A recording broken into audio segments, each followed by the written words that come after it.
I did a brief review of the Blast 400 a few weeks back, trying to ride the same trails I was riding on my Alpha Hardcore, so I thought I'd do a quick update on the mods the shop has done to their sled since then.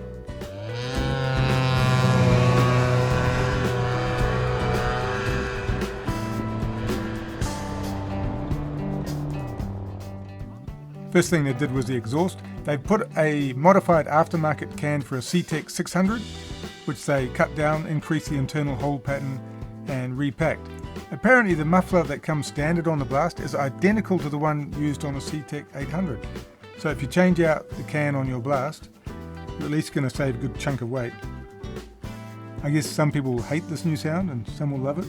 But anyway, if you're thinking about doing it, it'll sound something like this.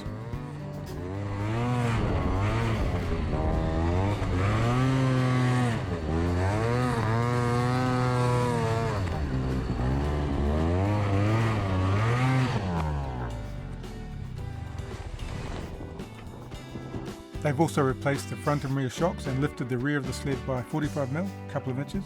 The suspension change is definitely an improvement. It's got rid of that kind of wallow you get on edge with the standard kit. Probably more relevant for bigger riders, but it's still a good change. And also the lifted rear seems like it frees up the Alpha Rail to do that thing that the Alpha Rail does on the full-size sleds. So you get a lot of grip at steeper sled angles, and it just seems to get the Blast through the snow better.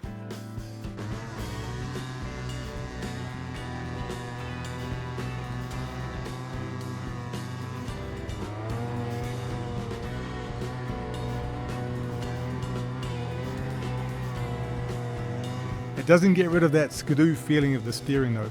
And actually, for a learner sled, the Blast is not that easy to balance on edge, or at least not as easy as I thought it would be.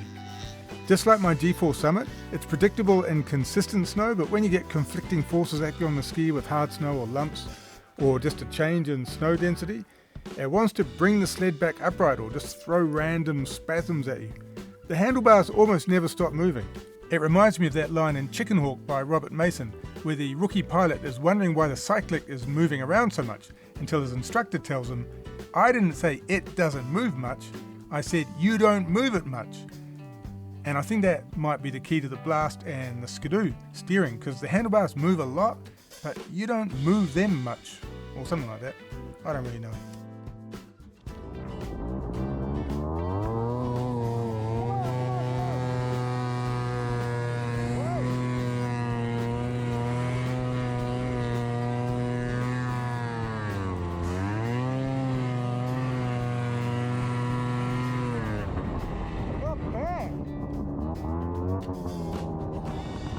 I'm just thinking of something terrible about this. What the hell is that?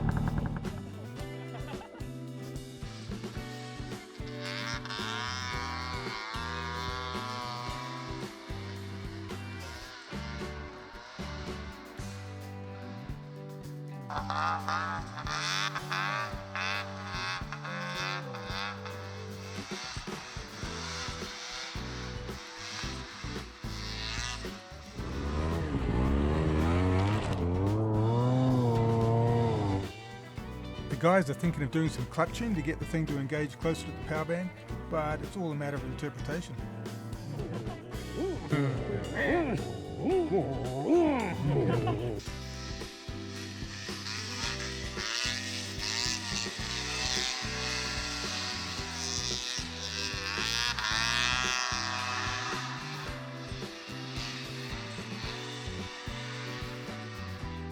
Overall, I still think this is a pretty cool sled. I got a lot of feedback about the outrageous cost of it, so there's that. But we were out in some pretty big terrain last weekend, and the guy riding the Blast was super happy with it. He was ripping around the trees, doing donuts, and keeping up no trouble. Don't be deceived by that weird single-cylinder drone.